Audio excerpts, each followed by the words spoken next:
To the Titan Observatory. Today we will uncover the secrets of what is possibly the most elusive Titan in the Monsterverse. Elusive because this Titan is actually right in front of us. You just can't see it yet. Let's see what we can do about it. Initialize Sonic three-dimensional mapping protocol. Let's see if that works. There we go. Ladies and gentlemen, Titanus Nakika. Like the previous video in this series, this episode will be divided into 3 parts. Nakika's origins, its insane story in the Monsterverse, and then we'll conclude by going over its special abilities. Right now, let's very quickly find out where the name Nakika originates from. So this Nakika was actually a deity worshipped by the Kiribati natives found in the Gilbert Islands in Micronesia. This god of theirs was the son of Naatibu and Naitikez, and the one responsible for putting together this set of islands. The most important thing to note out of all of this is that this deity resembled an octopus, which is probably why this particular Titan was named Nakika. Earlier on, this Titan was also referred to as Kraken, another slightly more popular name sourced from Norwegian folklore. According to their mythology, this was a large cephalopod sea monster that haunted the Norwegian and Icelandic ocean waters, whose territory stretched all the way to Greenland. So, very cold water. Remember these 2 facts as we move on to the next part. That's all we really need to know about the mythology of this creature. Now, let's move on to its history in the Monsterverse. Even though this Titan was not showcased on the screen, it actually had quite a sequence in the official novelizations. In the King of the Monster adaptation, it's mentioned that Nakika was discovered not too long before the events of 2019. Its discovery was so recent that 1.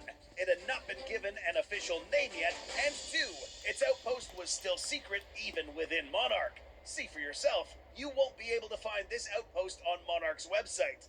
Not long before 2019, an expedition team ran into some weird bioacoustic signals that were being emitted by something somewhere in the Indian Ocean. They couldn't see it, but they knew it was there.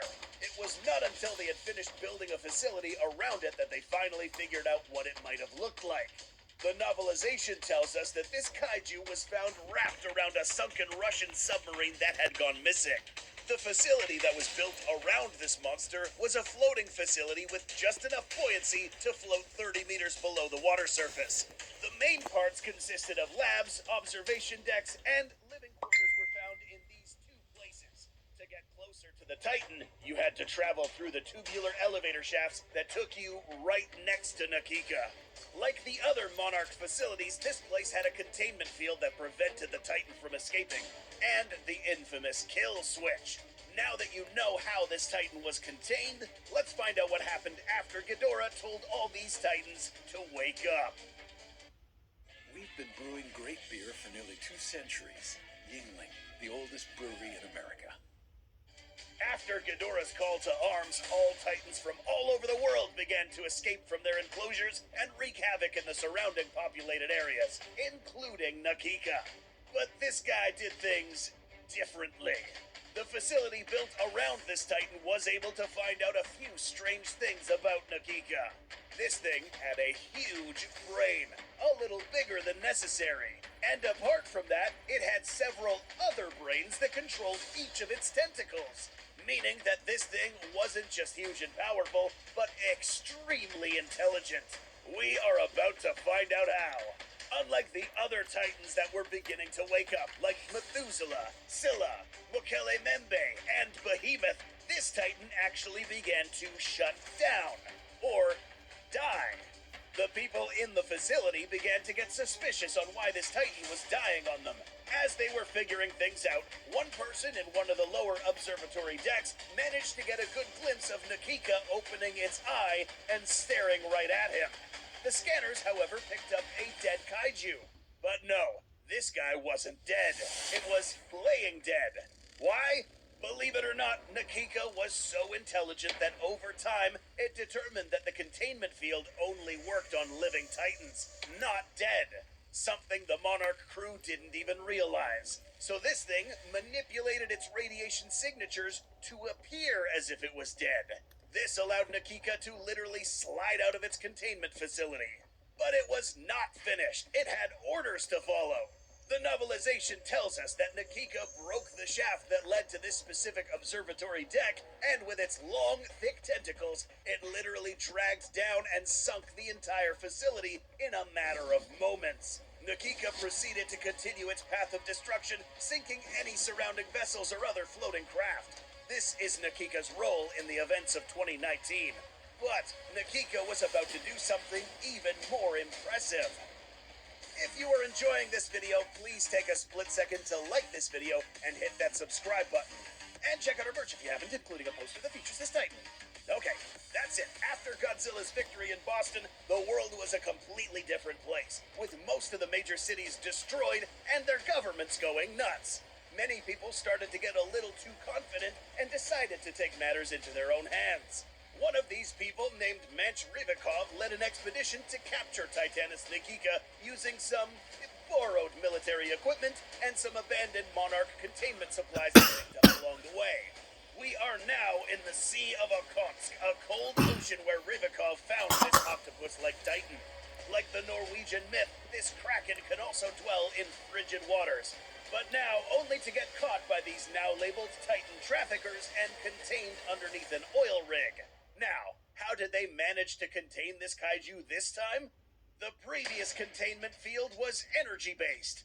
These guys went with a more rudimentary method to trap this kaiju, a giant net. Yep, Monarch had a lot of these.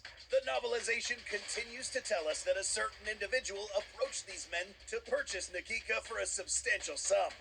As the transaction was taking place in the oil rig, the submarine crew in charge of monitoring Nakika picked up an alarming signal. Enter Godzilla. Now hold up. Why did Godzilla decide to show up at this very moment? The answer, Nakika cried for help. Yep, knowing very well that it ran out of options, this Titan's next move was an attempt to summon the newly crowned King of the Monsters. And quite frankly, this was the best move anyone could pull off. Godzilla proceeded to release Nakika by ripping the net using his strong forearms. But these guys now wanted to trap both kaiju. Depth charges were sent down to try to disorient Godzilla, followed by an attempt to trap the G-Man with another net. Godzilla did not take this lightly. At this point, Nakika was now set loose and was free to roam once again. But Godzilla wasn't finished. After destroying the net that was launched at him, the G-Man now swims towards the submarine and slices it in half. With half his crew gone with the submarine, Rivikov now orders the nearby choppers to fire toxic gas at the G-Man in an attempt to weaken and then trap him, which is how they were able to capture Nakika earlier. But this did not work. Godzilla now swims underneath the oil rig, and with its most powerful weapon, the G-Man impales the entire oil rig with its atomic breath, killing everyone on board, including Rivikov. We'd like to think Godzilla was already pissed even before finding out Nakika was captured. While trying to trap Nakika, these guys had left a trail of death and destruction, killing an entire pod of whales. This is the last time we hear about Titanus Nakika in the Monsterverse, but its story gives us a lot to learn from. Let's now enter the analysis platform.